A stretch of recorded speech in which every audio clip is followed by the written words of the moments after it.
Alright, we've got Marduk all in his uncovered glory. This is going to be an unmanned test today because I have to work on some of this transmission rigging in the back. Because the way the tensions go, it wasn't providing enough leverage to pull the transmission stick to the reverse position, so I just got to fiddle around with the positions of these to make sure that it runs properly and that it translates up into the stick shift properly, which is that feller right there. So I'll just be setting this camera down on the tripod way over there and we will begin a driving test. Sorry about that, we had a bit of a false start because the camera fell down. But I just made it and I put my board towards the ankle because the screws were pulling out of the wood and causing that wheel not to turn properly. So probably pretty soon I'm going to get some of that steel epoxy tape, wrap it on there, should be good. Now we're going to take back turn this way, back up, and maybe just on 20 rounds for facing that way. I wasn't planning to do a full turnaround, but things seem to be going a little wrong at the moment, so who knows what will happen.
already tried to do this on like loose dirt, like in a demo derby arena. You probably want to put some suspension on it.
Got to park the bed out of the way so you don't get a car up and down.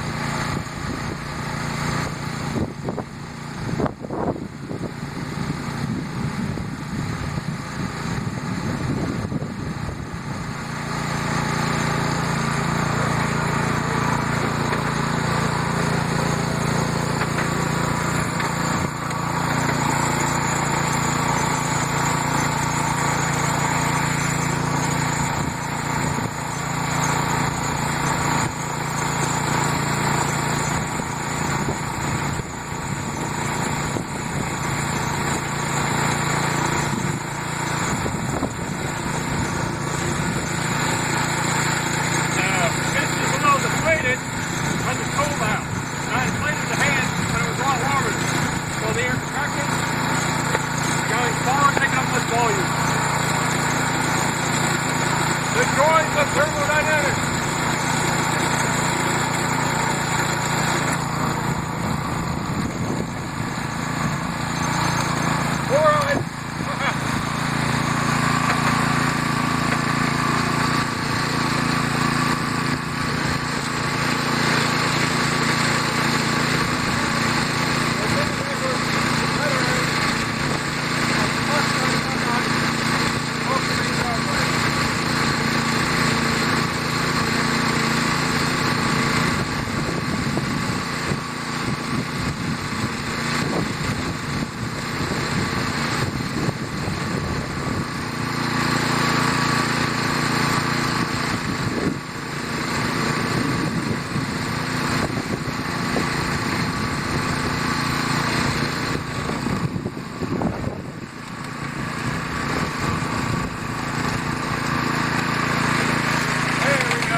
So I forgot to put a nut on this bolt right here, which was causing this caster wheel to go a little crazy, but that's an easy fix. Also, should get some of that steel tape to wrap around this joint. That way it doesn't come apart.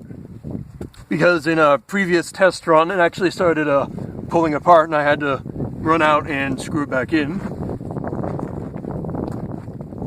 I've got some dust covers for the fingers so it looks a little more mech-like, so you can't see the mechanics behind it.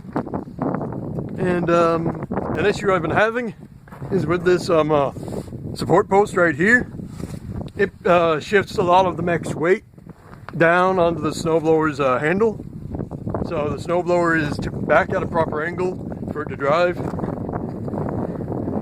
and it tends to slip off. I mean, you can see how little it's on, so I'll probably get a couple more 2x4s and make another hook right on top here. And I need to replace the other Waldo arm for this arm. For some reason the PVC glue isn't sticking, so it tends to do some funny things when it's, you know, trying to move it. And this arm here, for some reason, the bungees aren't giving it enough lift. Probably need to work on how they're rigged.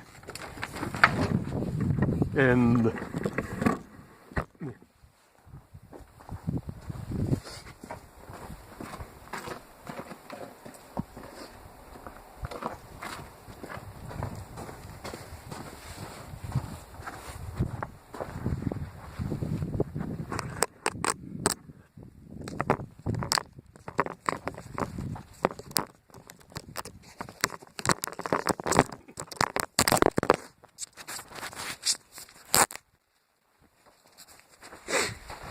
now we're gonna take a peek inside so I can show you a little something something.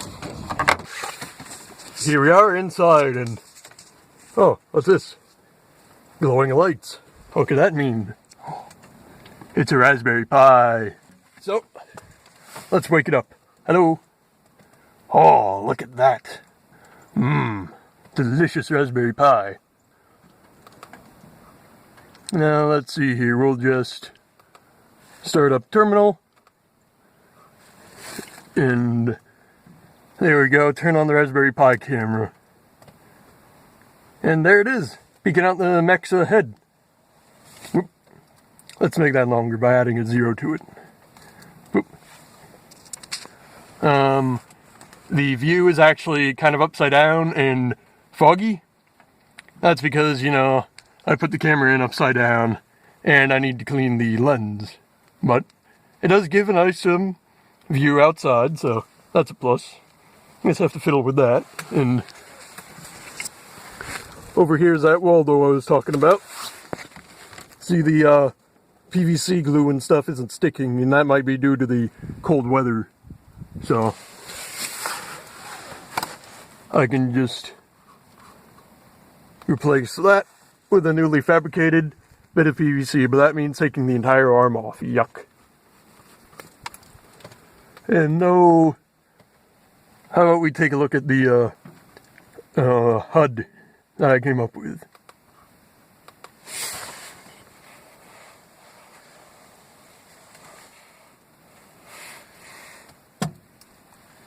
There we go, look at that. You got the CPU temp, a prompt to exit, that little indicator right here. I don't know what I'm going to use that for. I was thinking about a head indicator, but I also might make it into a steering indicator. I don't know. CPU usage and a little bar. We've got a target reticle.